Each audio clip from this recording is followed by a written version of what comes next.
गुरु जी को करिए वंदना, भाव से बारंबार नाम सनौका से किया, जिसने भव से पार नाम सनौका से किया, जिसने भव से पार।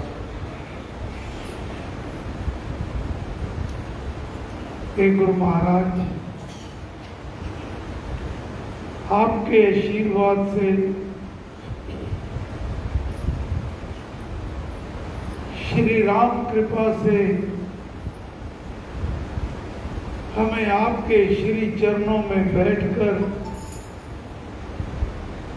प्रभु का गुणगान करने का जो अवसर प्राप्त होता है,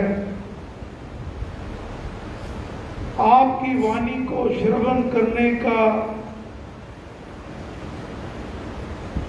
जो अवसर प्राप्त होता है, ये आपकी हमारे ऊपर अपार कृपा है, दया है, मेल है।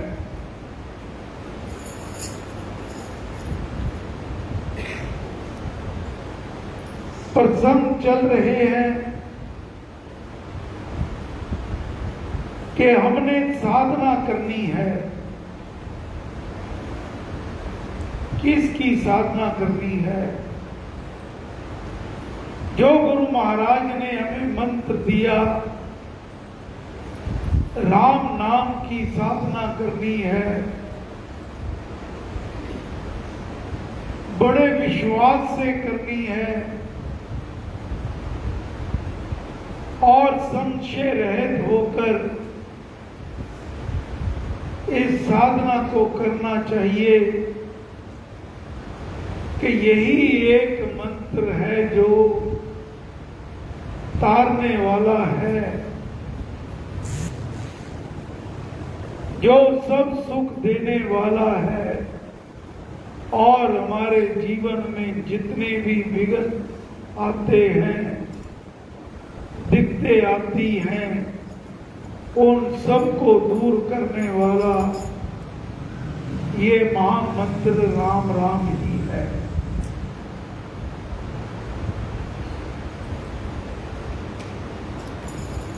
अब आज महाराज आगे बढ़ रहे हैं कि इस साधना में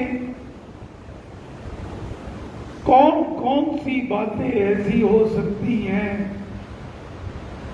जो हमारी साधना में सहायक हो,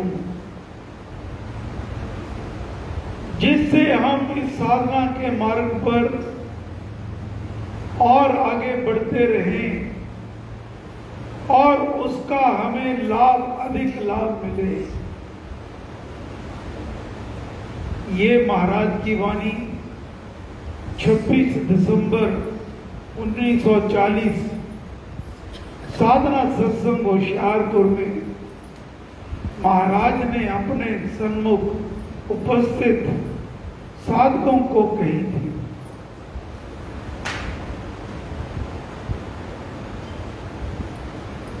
अक्सर लोग कहते हैं कि जी समय नहीं होता और इतने भारी काम होते हैं, राम राम जपने का तो समय ही नहीं मिलता। तो गुरु महाराज समझाते हैं, नित्य के जीवन में कई समय ऐसे आते हैं जब हम कुछ काम नहीं करते होते। जरूरी नहीं है कि 24 घंटे हम कुछ ना कुछ करते हो। कई बार ऐसा भी समय होता है कि हम कोई काम नहीं कर रहे होते, जैसे एक जगह से दूसरी जगह जाने के समय यात्रा करनी है, यहां से दिल्ली जाना है, 4 घंटे का रास्ता है और तो कोई काम करने वाला नहीं होता। तो ऐसा समय दूसरा रात को बिस्तर पर पड़े हुए नींद न आने के समय, बिस्तर पर पड़ गए हैं, नींद नहीं आ रही, और किसी की प्रतीक्षा करने के समय कोई मेहमान आना है तो उसकी प्रतीक्षा कर रहे हैं, इंतजार कर रहे हैं, इत्यादि इत्यादि। महाराज फरमाते हैं ऐसे समय को आलस्य में और यूं ही वृथा नहीं खोना चाहिए। ऐसे समय में भगवान के नाम का जप करना चाहिए। इससे ज्यादा समय तो हो ही नहीं सकता। दफ्तर जा रहे हो, 1 घंटे का रास्ता है, तो आपको 1 घंटा मिल गया, आप सफर कर रहे हो, गाड़ी चला रहे हो, मन में राम राम राम करते जाओ। एक घटना याद आ रही है। संत श्री बेदी जी महाराज अमेरिका में यात्रा पर गए थे, तो वहां एक लेडी मिले, एक देवी मिली। महाराज ने कहा, देवी तू राम नाम का जाप किया कर। वो वहीं की रहने वाली थी। वो कहने लगी, महाराज मैं तो बहुत बिजी रहती हूं, दफ्तर भी जाना होता है, घर का काम भी है, आई हैव नो टाइम, मेरे पास कोई समय नहीं है। तो महाराज ने कहा, देवी जब तू घर से दफ्तर के लिए जाती है तो कितना समय लगता है? तो कहने लगी, मैं कैब हायर करती हूं तो घंटा 1.5 घंटा लग जाता है। तो कहने लगे, बेटा ये अति उत्तम समय है, इसमें तू मन से नाम जाप किया कर। और उसने ऐसा ही करना शुरू कर दिया, और देखते देखते उसके ऐसे चमत्कारी प्रभाव हुए, उसका अपने काम काज में भी मन लगने लग गया, उसकी कार्यशैली भी सुधर गई, दफ्तर में प्रमोशन भी हो गई, और धन वैभव सब कुछ उसे मिलने लग गया। ये होता समय का सदुपयोग करना। आगे महाराज फरमा रहे हैं, वैसे तो प्रत्येक समय परमेश्वर की समीपता अनुभव करनी चाहिए। महाराज कहते कि भक्त को सदा ये समझे कि मैं अकेला नहीं हूं, मेरा राम सदा मेरे साथ।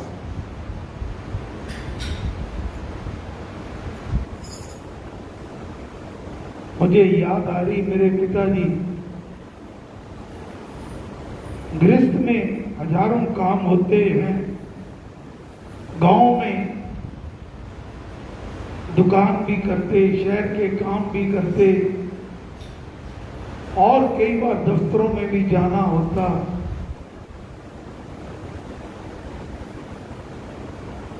तो हमने उनसे एक बार पूछा कि आप इतना, आपके सारे काम कैसे सुचारू ढंग से होते हैं? वो कहते, मैं तो कुछ नहीं करता, मैं जब भी घर से चलता हूं, गुरु महाराज को प्रणाम करके अपने राम को अपने साथ लेकर चलता हूं, और जहां मुझे कोई काम जाना होता है मैं बाद में पहुंचता हूं। स्वामी जी महाराज उस अफसर के मन में उस व्यक्ति के मन में अपने आप सद्भाव भर देते हैं और मेरा काम बड़ी सहजता से हो जाता है।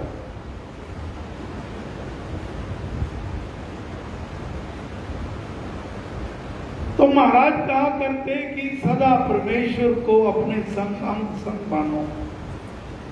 परमेश्वर ने, गुरु महाराज ने गारंटी दी है, जो राम की शरण में रहता है, राम तो सदा उसके संग रहता है। युग युग का है राम सहेला, राम भक्त नहीं रहे अकेला। और ये गारंटी भगवान श्री कृष्ण चंद्र जी महाराज ने भी श्रीमद् भगवत गीता में दी है कि ऐसा जो भक्त होता है उसको मैं कभी भी नहीं छोड़ता, उसके सदा अंग संग रहता। लेकिन महाराज आगे फरमा रहे हैं, पर दिन में किसी किसी समय विशेष रूप से उनकी विद्यमानता अनुभव करनी चाहिए। ऐसा प्रतीत हो कि वह हमारे सामने विराजमान है और हमारा पथ प्रदर्शन कर रहा है।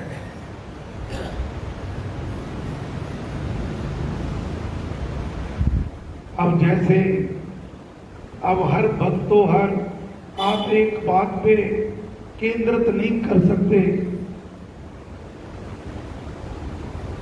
आप पढ़ाई करते हैं तो पढ़ाई के बारे में मन में बात तो रहती है, लेकिन जब तक बच्चा ध्यान से पूरा फोकस करके उस विद्या को पढ़ता है, किताब को पढ़ता है, उसके बारे में सोचता है, तो उसका प्रभाव अधिक पड़ता है। तो महाराज फरमाते हैं कि कुछ समय संत श्री नर केवल बेदी जी महाराज कहा करते, वैसे तो हर समय उत्तम है जब भी आप राम का नाम लो, लेकिन ब्रह्म मुहूर्त का समय होता है प्रातः 2 से 5 बजे तक। लेकिन महाराज कहा करते कि आप सब गृहस्थी हो, आपको दिन में भी काम काज करने हैं, तो आप कृपया 4 बजे बिस्तर से उठ जाइए और उठकर नित्य नेम से फारग होकर उस समय राम नाम का ध्यान करो।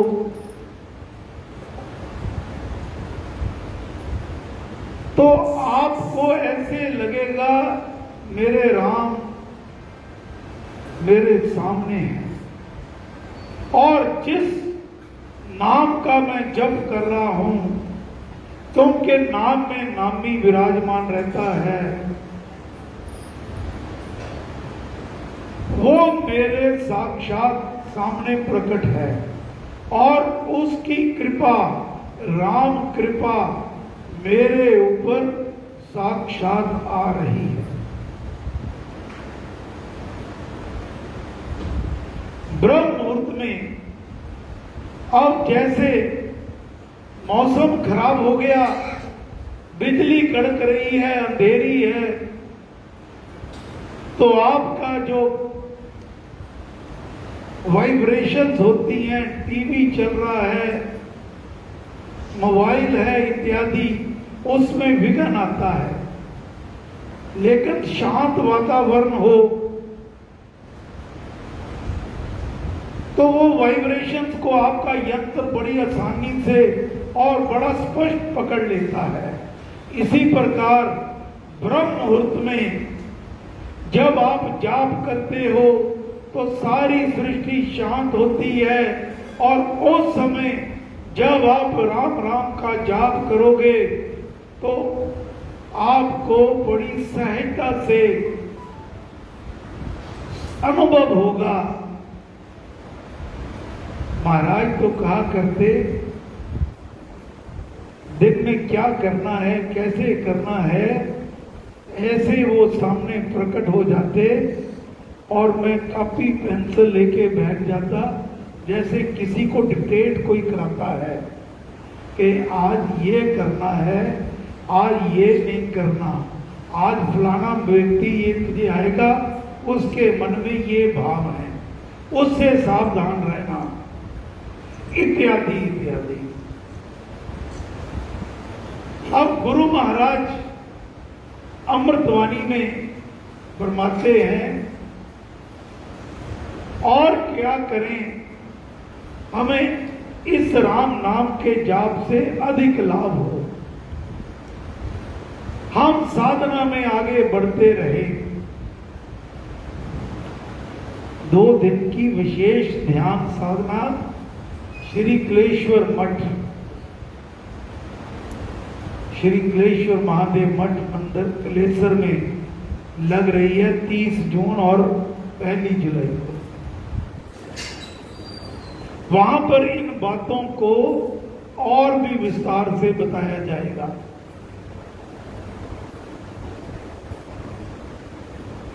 आज महाराज जी अमृतवाणी में हमने अभी पाठ किया है कि कैसे राम नाम का जाप करना है।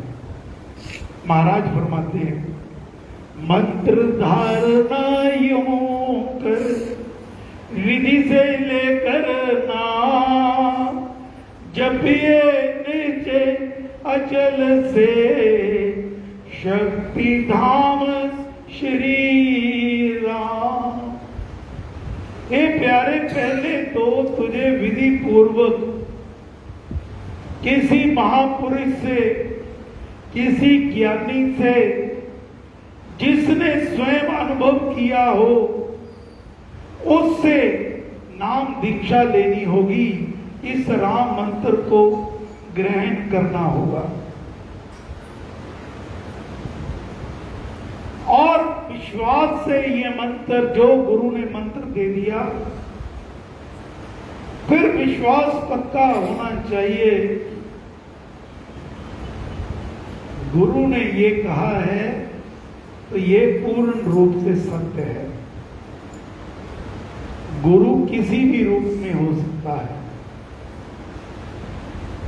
देखने को कई बार ऐसे लगते हैं कि वो हमारी तरह ही बोलता है, हमारी तरह ही खाता है, हमारी तरह ही पहनता है, लेकिन वो सदगुरु कैसे हो गया जब मानव चोले में कोई आता है। तो महाराज कहते हैं, गुरु के अंदर जो गुरु तत्व है उसको पहचानना होगा। जो उसने नाम दीक्षा दी, उससे विधि पूर्वक नाम दीक्षा लेकर मंत्र धारणा योग कर विधि से लेकर नाम। किताबें तो बहुत होती हैं, मेडिकल की पढ़ाई है, बुक्स, हजारों बुक्स लाइब्रेरी में जहां बाहर पड़ी हैं। आजकल बच्चे ऑनलाइन देखते हैं, वो पढ़ना भी ठीक है, लेकिन जब तक आप मेडिकल कॉलेज में, इंजीनियरिंग कॉलेज में प्रोफेसर के अंडर रहकर, उसकी गाइडेंस के अंडर रहकर वो विद्या ग्रहण नहीं करते, आपको लाभ नहीं होगा। तो वो उसने गुरु मंत्र जो दिया उसको धारण करके फिर तू राम, श्री राम का जाप किया कर, अर्थात बार बार उच्चारण किया कर। ये जो राम नाम है, जब ये निश्चय अचल से शक्ति धाम श्री राम, जो शक्तियों के धाम हैं, संपूर्ण शक्तियों के स्वामी हैं, वो राम नाम है। तो उसका उच्चारण किया कर, उस नाम का जाप किया कर। आगे महाराज समय हो चुका है, आगे की बात अगली बार रखूंगा।